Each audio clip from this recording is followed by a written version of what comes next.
Welcome to the Why on Earth Community Podcast.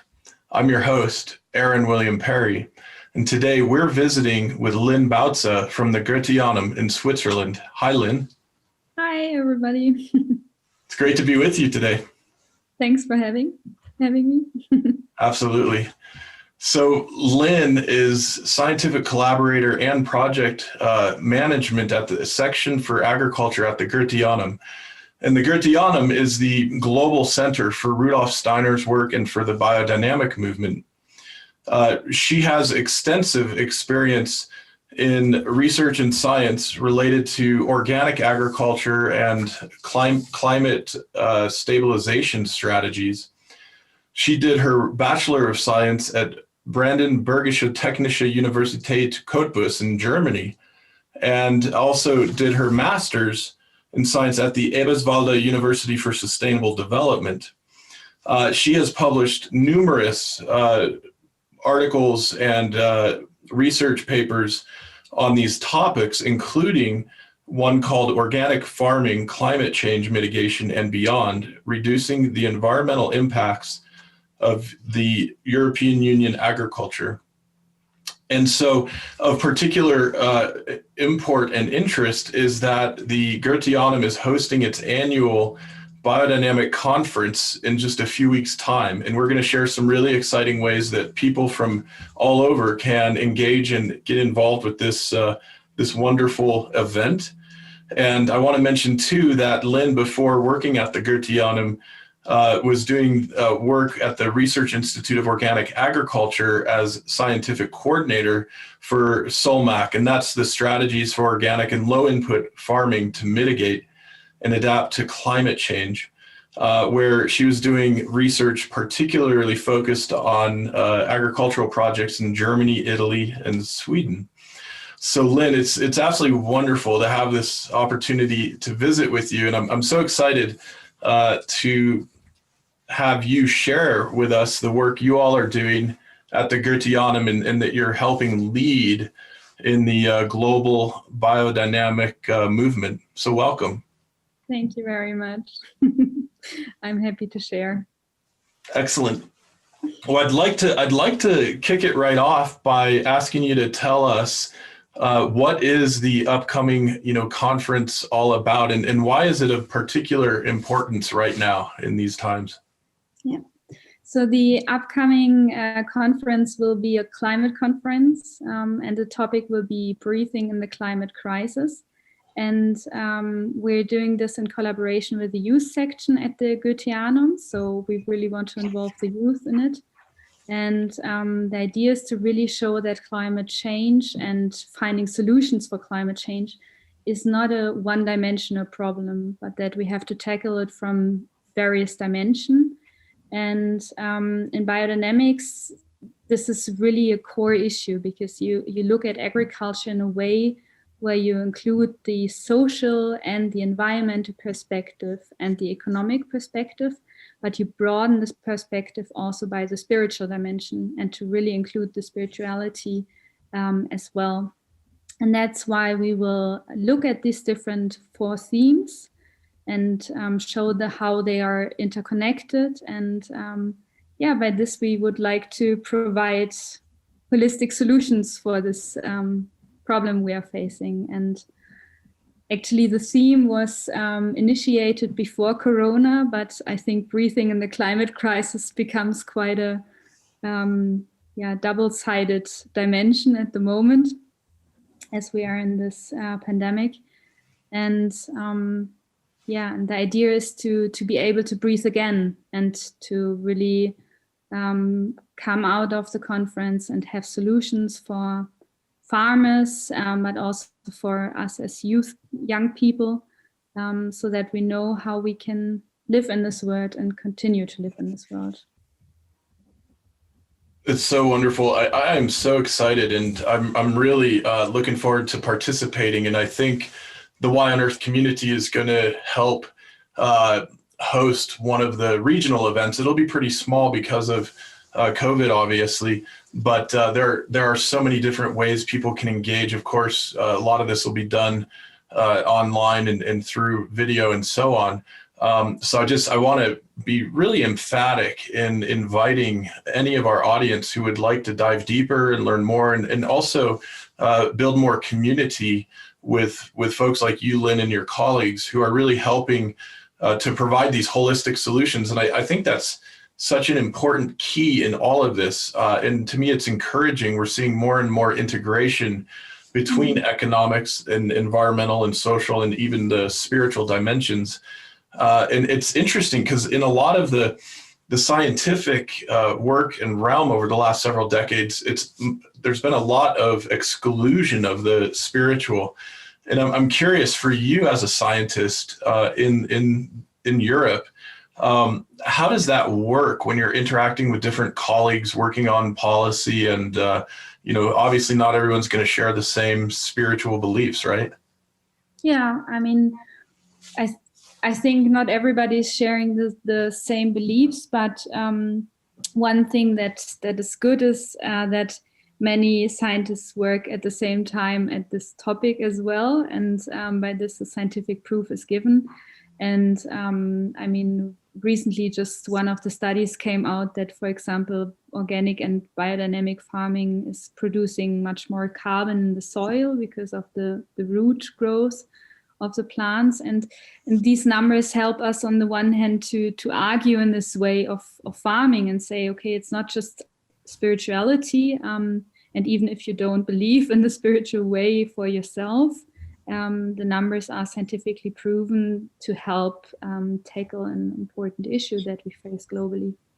And I think then everybody can decide if he or she wants to join the spiritual dimension or not. And I think that's the freedom of choice, but yeah.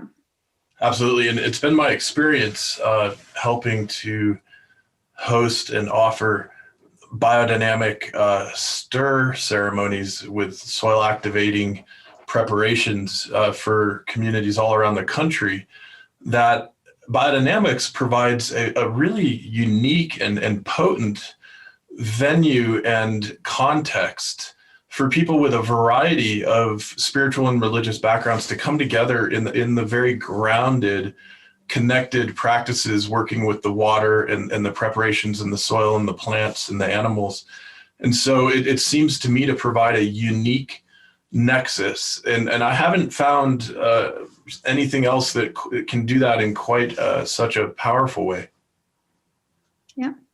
And I mean, you can really feel it as well. If you visit a biodynamic farm, it's a different atmosphere, and you don't need to be a very spiritual person to experience, but when you come at the farms, you feel maybe at home, or if you eat the food of a biodynamic farm, it has a different taste and it warms you in a different way. So everybody can experience this in a personal way, and that's the beauty about biodynamic farming, that it gives an entry point for each person where they're standing in life. Yeah, it's so beautiful. I have friends farming at sustainable settings in Carbondale, Colorado, up in the mountains, which is near Aspen, which of course has some very high-end fine dining and some of the most celebrated chefs in the world, really, and they prefer sourcing produce and other food products from the biodynamic farm because of the taste profile. It's very interesting that they're noticing a real difference. Yeah, and sometimes you even see it in the vegetables. For example, you can also see it by just looking at the vegetables, how the structures are different in biodynamic produced food. And yeah, you're absolutely right. I mean, one of the other things that is really nice in biodynamic farming is that it really gives the opportunity for people to meet. And often biodynamic farms are very social places. And I mean, at the moment, of course, this is also a little bit restricted in comparison to before Corona. But still it's often places where people come together and exchange, and to get to know one another and to get to know farming as well. So often it's also educational centers, and for other farmers to learn new techniques, for example. Yeah, absolutely beautiful. Well, I'm really excited to talk a bit about the Living Farms work that you guys are doing. And I had the opportunity to view one of your videos recently to prepare for our discussion today. And it seems that you guys are really taking advantage of the video and global communication technology to help invite people in to experience something that you otherwise would only experience by visiting in person. And I was hoping you could tell us a bit more about what's happening with the Living Farms project. Yeah. So you got the idea pretty right from the Living Farms project. So the idea is to really show what biodynamic places offer in this global challenges that we face. And of course, this global challenges does not just include climate change, but also biodiversity loss and reduced soil fertility, nutrient runoff, water eutrophication. So all of these problems that say with the conventional agriculture system evolve and spread even further. And we realize that biodynamic farming offers a lot of possibilities to reduce these challenges and to really overcome these challenges. And when I worked for the Research Institute of Organic Agriculture in Switzerland as well, one of the main questions I asked myself in the research was, we know so much at the moment. We know basically which farming techniques are sustainable, and we know how good food system would look like. But what is really lacking is this adaptation of the farmers. So what are the struggles that farmers face to take over these new measurements and to say, I would like to change to a sustainable agriculture system? And I don't know how it is in the US actually, but for Europe, it's at least that it's not a financial reason, because often the farmers that farm organic or biodynamic are actually better off financially. It can't be an environment reason because the environment is better off with these farming systems. So there must be a social reason for this. And I found that one of the main links is that many research projects or even educational projects don't show farmers. So you have this gap that farmers are not shown in explaining their thoughts and explaining how they implemented certain practices and what their strategies are to overcome challenges, or how they test different things. And that's quite interesting, I think, that we developed into a system that where the voices of farmers are sometimes not very heard enough. And with the Living Farms project, we wanted to change that in a way. We wanted to show their solutions, and we wanted to let farmers really speak and let them show us how they changed the system and what their steps are. And that's basically the idea, to motivate other farmers to join the movement or to improve their own systems in a way by just looking at farmers and their farms. And of course also the consumers to see what great work they're doing on the farms. Yeah, it's so wonderful. And yeah, the social aspect of this deep question of change and how to best realize substantial rapid change at scale around the world is so interesting, and is I think a significant part of the theory of change, if you will, that we work with at the Y on Earth community. And I was really impressed by the recent film Kiss the Ground. In their feature, an expose of farmers who are thinking about the potential for that change. And these are farmers at scale in breadbasket regions like the Midwest of the United States. And we had Finian Makepeace on the podcast, who was one of the producers of that film.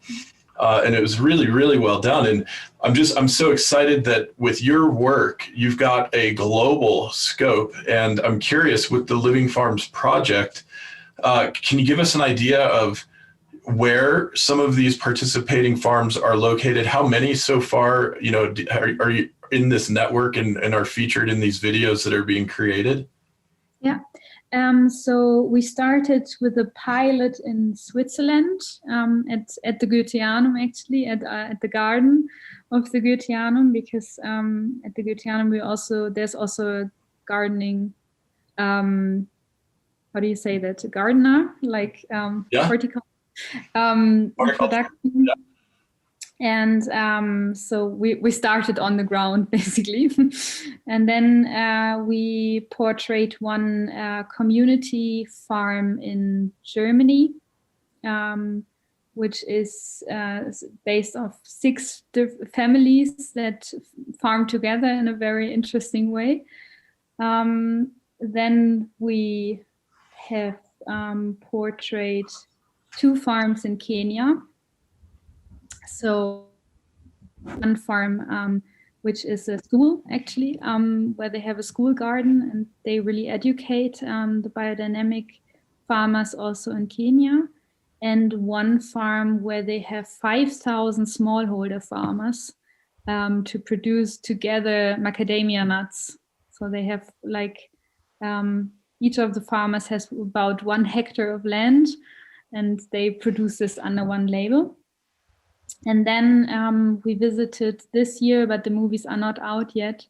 So they will be released on the conference. So one more reason to be part of the conference, maybe. So we have visited one farm in Lithuania, which was very interesting. So it's a grain farmer, basically, but he's also having highland cattle. And one farm for wine production. So that was in Italy. And one farm in Finland, where they are doing a CSA, so community supported agriculture. Yeah, that's so far. And if the traveling at the moment in Europe, the traveling restrictions are quite heavy, so I couldn't visit all the farms that I wanted to visit. But as soon as the regulations will soften a bit, we will produce further movies then.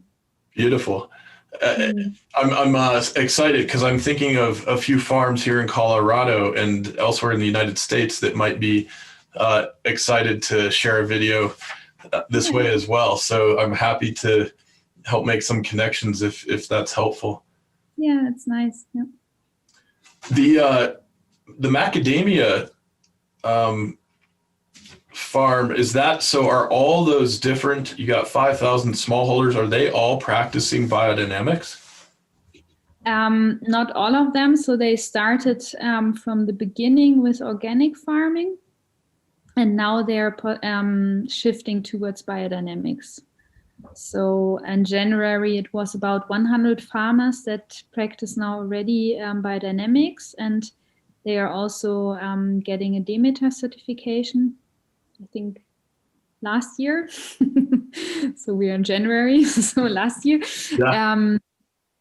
And yeah, the idea would be to motivate most of the farmers for biodynamics, but they're really doing this in a very participatory way. So they just provide the education, and the farmers then can decide individually if they would like to shift towards biodynamics or if they would like to stay with organic. Yeah. And that was quite interesting because most of the farmers I talked with, they really shifted to biodynamics out of a very huge curiosity. It was very interesting to see because they really wanted to, with the preparation, they found it so interesting to start this way of farming, and they said, oh, I want to try if it really works. And then they were so convinced that they told their other farmer neighbors that it really works for the macadamia nuts. And so in this way, it's a very interesting aspect that they entered the biodynamics out of curiosity and just like to get to know something new, which I think was a great way of testing something. You know, it makes me smile. I've heard several stories of even conventional farmers experiencing the results of biodynamics. And often, you know, it involves tears of joy and just the emotional impact of observing that there can be such dramatic changes and effects in the vitality and the biodiversity and the quality of a given farm or even ecosystem. And it's a beautiful thing to know that this can spread all around the world, really. Mm-hmm. And it can be applied everywhere. That's also a nice thing. Like they really try to adapt it also to the region and really to find for the preparations the materials that they can use locally as well. And I think that's a huge empowerment in a way for the people to get to know a concept which can be applied everywhere according to your local conditions, and you can really adapt it to your own system that you have on your farm. This is so interesting. So with the case of the macadamia farmers in Kenya, are they making the preparations with their own, you know, cattle and herbs, or are they bringing preparations in? Like, how does that kind of work in terms of the nuts and bolts, if you will? Yeah. So the two places we visited do it in different ways. The one is like really doing it according to the, let's say, original instructions of Rudolf Steiner. So he's like doing it very precise, and he has like little, for example, for the oak bark preparations, he cultivated like little oak bars, little oaks in his farm. But then there's also the other way of the people that try to find, let's say, a tree that is similar in the characteristics of an oak, and that they try to get the spirit of an oak and realize which tree would be similar in their region, and then they adapt the preparations accordingly. Yeah. So I think you can go both ways. That's also a question of the own personality and character as well. Yeah. It's so beautiful, and it's interesting to me, and it sort of indicates some of the complexity that emerges when we're dealing with living systems.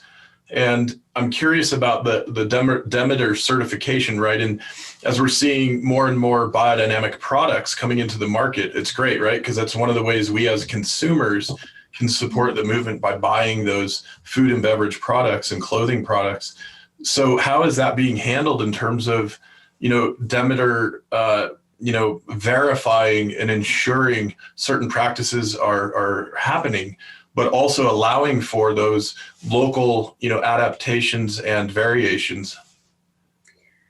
I have to admit, I'm not such an expert in the certification process, but as far as I know, with those international certifications, there's a little bit the possibility to vary in the regulations according to local conditions. But still, the basic standards should be achieved, like should be according to law, of course. But I'm not sure with the preparations actually, if like how much adaptation is possible. And of course, it's also a question of like some of the biodynamic or some of the farmers that practice biodynamics, they are not Demeter certified, but they practice just biodynamics without having the certification. So it's also a question of if you have the certification or not, and what kind of certifying person you have to check at your farm. Yeah, cool. Okay, that makes a lot of sense. Now, I know a lot of our audience is familiar with biodynamics, but some of our audience isn't. And so I would ask you, if somebody were asking for the first time, what is biodynamics? How is it different from, other organic practices or what have you?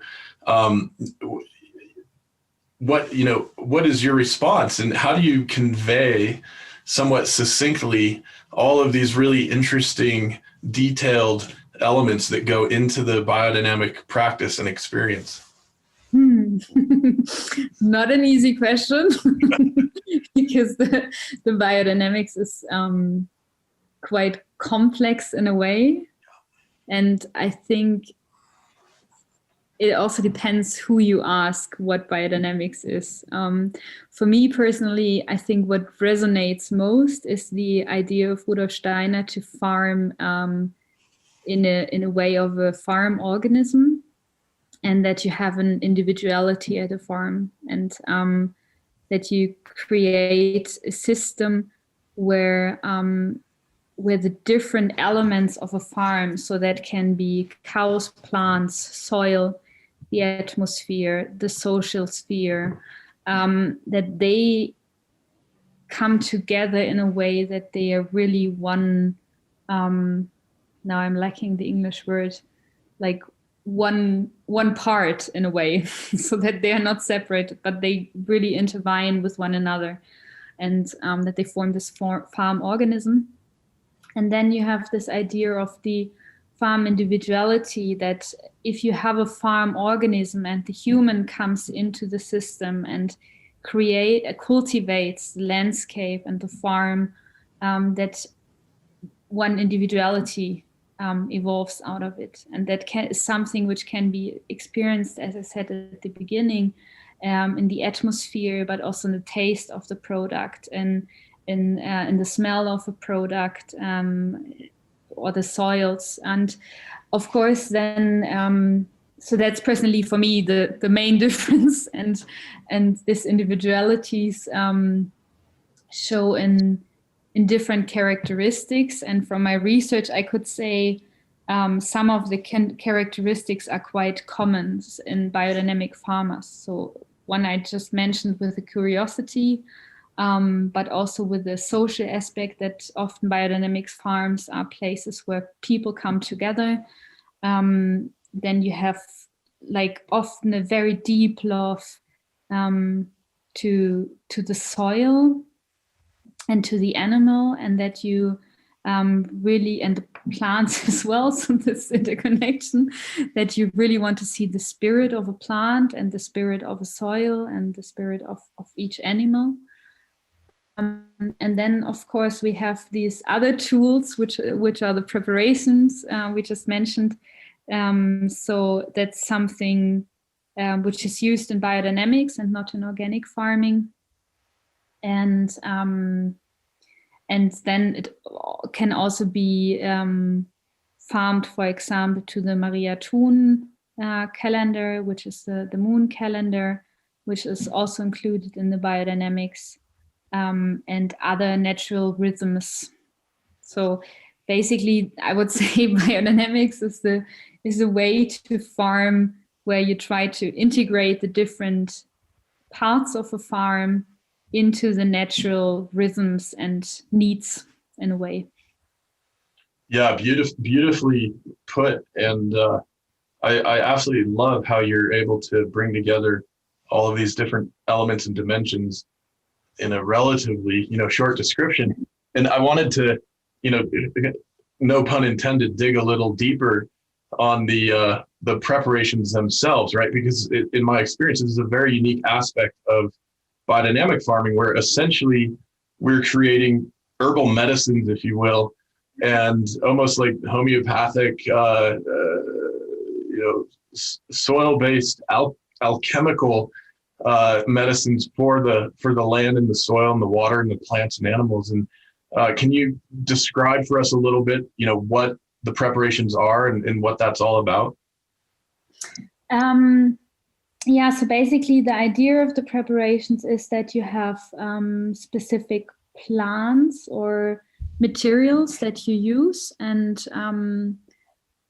sometimes they're so for example, I'm not so good in the English words. The nettle, for example. Yeah. The nettle is a very special plant in a way, and it grows on special places. And if you use that as a preparation for the compost, the idea is that this quality of the plant is then included into the compost, and by this the overall compost quality is enhanced for the whole farm.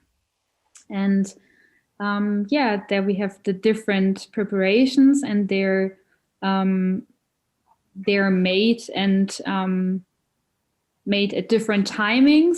So that depends if you're in the winter time or in the summertime. And of course, in the tropics, there's always this challenge that you need to adapt the timing as well.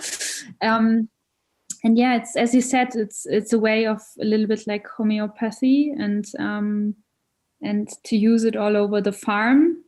And it's also, again, a very social aspect as well. So the people come together and they stir the preparations, and then they spray it on their fields. So that's often quite a very social aspect that comes there. And but then there are also biodynamic farms that are not so eager in the preparations, but they are very focused on other biodynamic practices. So that differs, and that depends on the individualities that come together. Yeah, wonderful. Yeah, thank you so much. I want to remind our audience that this is the Why on Earth Community Podcast, and I'm your host, Aaron William Perry. Today, we're visiting with Lin Bautze from the Goetheanum in Switzerland. And Lin and her colleagues, are hosting in just a few weeks a very special annual agricultural conference for biodynamics this year, with a focus on climate solutions, climate action, and stabilizing our climate in part through biodynamic agricultural techniques and practices. And you can find out more about the conference by going to agriculture-conference.org/2021. You can go to learn more about the Goetheanum, which is the headquarters for Rudolf Steiner's work at goetheanum.org. And of course, we'll have all this in the show notes for you. And check out livingfarms.net to experience these wonderful videos being created by biodynamic farms all around the world. And I want to give a thanks and shout out to our sponsors, making our podcast series possible, and the community mobilization and climate action work of the Why on Earth community possible. And this includes Earth Coast Productions, the Lidge Family Foundation, Alpine Botanicals, Purium, Earth Hero, Liquid Trainer, Vera Herbals, Growing Spaces, Soilworks, Earth Water Press, 1% for the Planet, Dr. Bronner's, and Waylay Waters. Now, on the whyonearth.org website, you can go to the Partners and Supporters page. That's whyonearth.org/partners-supporters to get discounts from most of these companies on their products and services. A special thanks to Waylay Waters, one of our social enterprises, who provide biodynamic hemp-infused aromatherapy, soaking salts, massage oils, and salves. And they are offering special monthly gifts for folks who join our monthly contributor program. If you join at the $33 level or greater, you'll get monthly shipments of the Waylay Waters soaking salts. You can join at any level. And if you haven't joined yet and you'd like to, you can go to whyonearth.org/support to join our monthly contributor circle. So a thanks to all of our supporters, and a special thanks, Lin, to you and your colleagues for all the work you're doing in the biodynamic movement and helping to spread this even further now. And of course, one of my very favorite quotes from Rudolf Steiner, I don't have it right with me, I may include it in the show notes, is about how it's so important for us to spread the biodynamic practices as far and wide as we can around the world to help deal with these nutrition problems that we're facing. And of course, it's as if he was anticipating many of these other interconnected challenges like climate and the toxification of our soil and water and environments through chemical-based agriculture. And so it's just wonderful that you guys are leading the charge, as it were, with all of this. And I guess, Lin, I want to ask you, what about the upcoming conference are you most excited about? Tough question, because there are so many interesting things. So of course there will be very great presentations from different people that I'm excited to hear. But personally, I think I'm most excited for the Future Labs part. Because in the Future Labs, the idea is that people will really work on 20 different topics that are related to climate change. And in each of the Future Labs, an expert will be present, and the participants will develop their own questions for their farms or for their personal life, and really go into the solution finding. And so at the end of the conference, hopefully all of the participants from the Future Labs will go out and say, okay, I know exactly where my vision is and what I want to achieve, and how I can reduce my footprint I have on Earth, and with concrete next steps. And I think that's something where I feel very excited about, because I don't know how you feel, but for me, often in this world we face so many challenges, but we don't have a clear vision how our society should look like, and how a positive society should look like. And I think if you formulate for yourself how a good future and a good vision for you as a person, but also for a society can be, then we really have the potential to go into this direction and focus on these steps and say, okay, I'm taking part in this. And that's for me quite exciting to start that experiment. That's so beautiful. I'm smiling over here with agreement and resonance. It's so important to have clear vision, and I'm actually late in the process of finishing a novel, an epic novel that presents this kind of vision, and in the story is a deep exploration of biodynamics. So great. it's it's one of, we can do so much in terms of healing our planet and our social and economic challenges and dysfunctions, really. And I believe in my heart that biodynamics offers something very special at the core of what's possible for us to create and amplify together as a global community of humans. And so it's just wonderful, Lin. And I'm really looking forward to the conference. And I know Wine on Earth is going to help participate and invite some others in our network to be involved. And it's great knowing, you're doing all the work you're doing as a scientist and as a biodynamic practitioner. And also you have been part of the negotiations related to the global community's work on climate change. And you recently were involved in negotiations in Bonn for the UNFCCC. And I was curious if you might tell us a bit about that aspect of the work that you're doing. Yeah, I think that came with my study course. So like I studied global change management, where we really try to analyze global systems and to really look at things in a systemic way. And for me, policy belongs with it. I mean, I believe in grassroots movements, and I believe also in local acting. And at the same time, I still believe that we need for some of the issues also global policy. Yeah. And with the UNFCCC, I find it quite interesting that you have this policy development where really the different states come together and try to negotiate a consensus and try to find a solution for for all the countries. And of course, you can't see it without critics. I mean, there's always also bad sides about political developments, and I don't want to go into this one's deeper, but for me it was very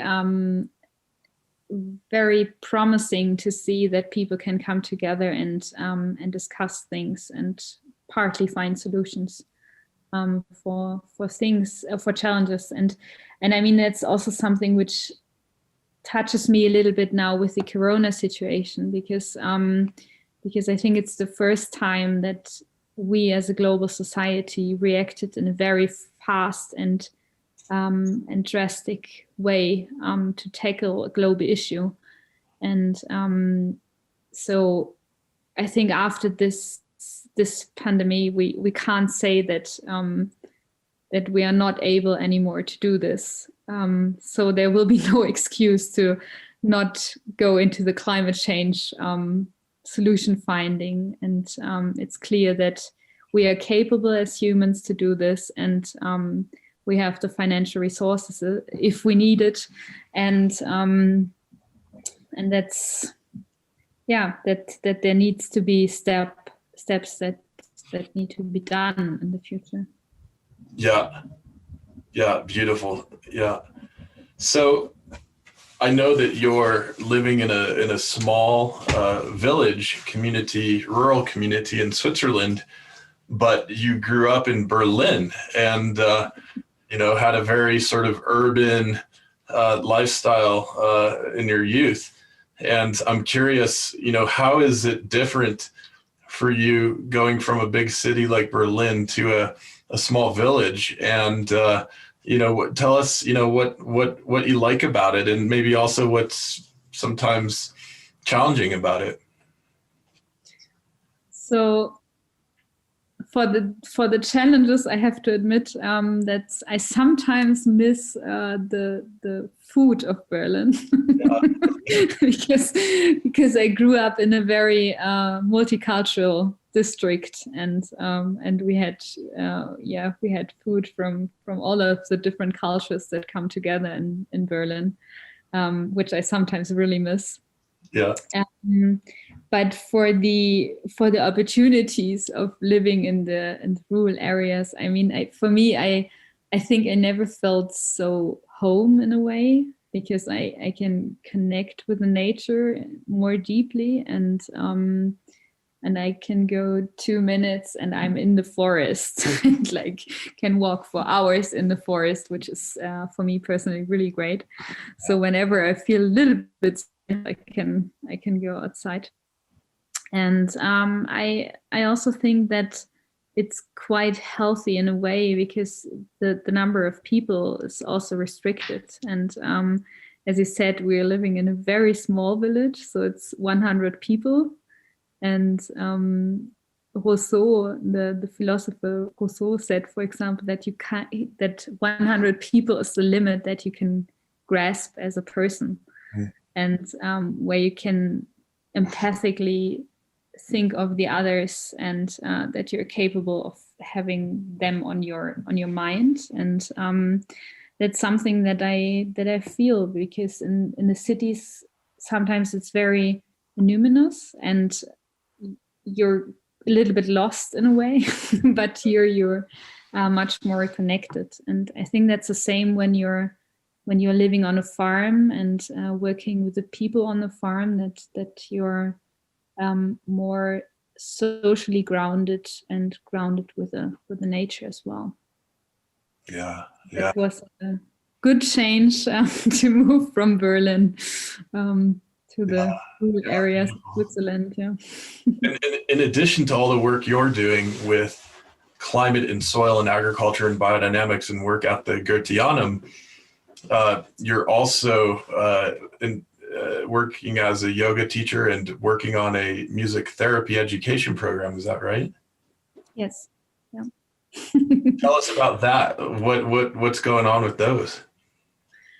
Yeah, I mean, yoga is for me a good way to release tension in the body. So that's like on the one hand a good sport, but it has also quite some similarities to the biodynamics philosophy and anthroposophical philosophy. So Rudolf Steiner, I don't know, he was never in India, but he seemed to be quite connected to the Vedic philosophies. Yeah. And it helps you to school your perception in a way, and to school yourself for acknowledging nature as well. Mm-hmm. And with the music, I mean, everybody that has worked on a farm knows how much a farm can make different sounds and how much sounds develop from nature. So, and I think that's a beautiful thing. If you're connected with the nature, you hear all of these different sounds, and so music therapy is quite a good way. And I wanted to start that, so it's just starting this year. Oh, that's beautiful! Absolutely beautiful. I'm struck, sort of wrapping this back up and coming back around to the upcoming conference and the biodynamics work.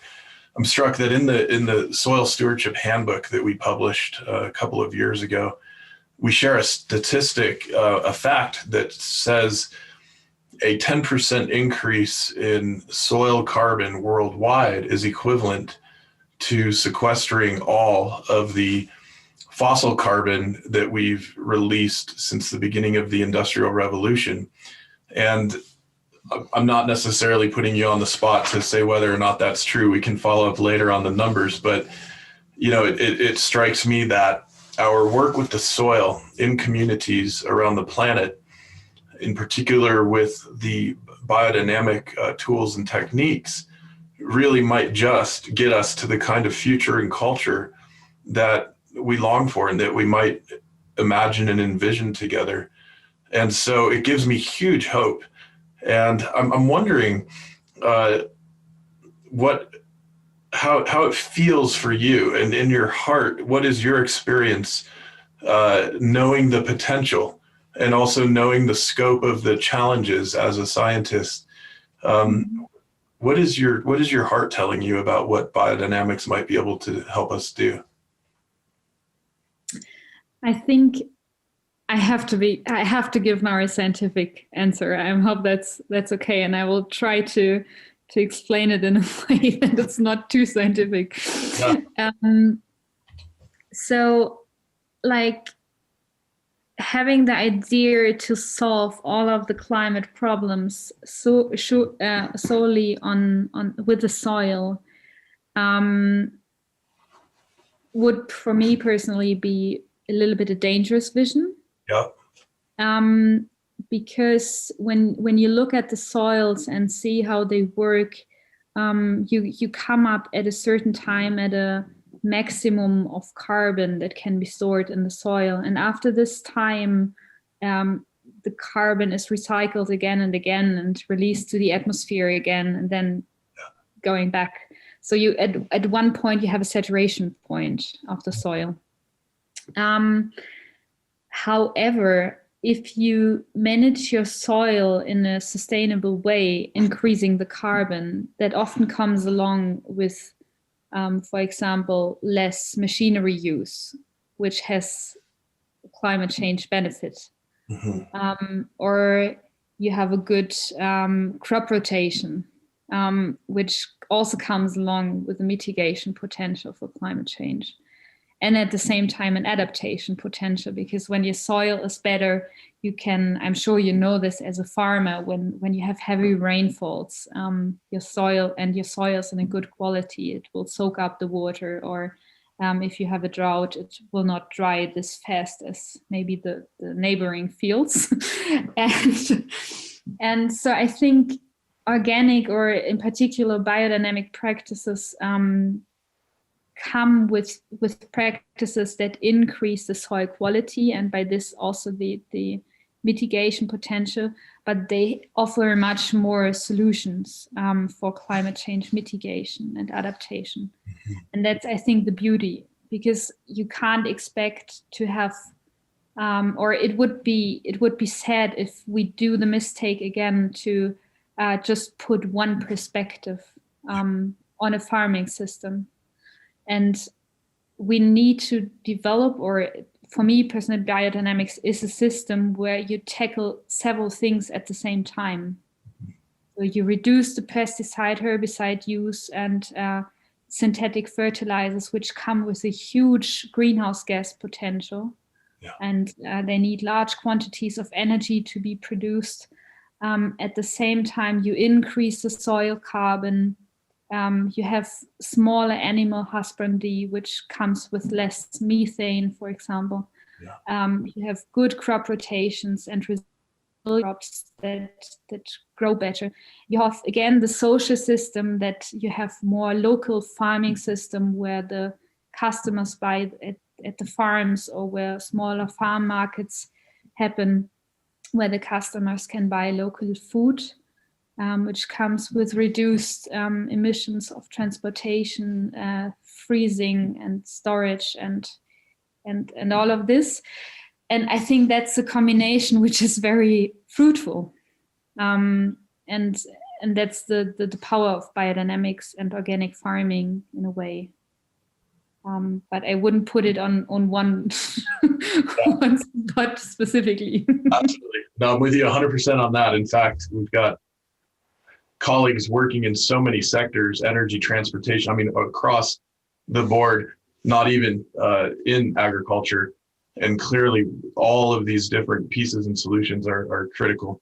I get excited thinking about the way in which biodynamics particularly offers such a big basket of solutions, and many of which you've mentioned and spoken about. So it makes me excited. That's something I'll share all day long. Yeah, me too. Yeah.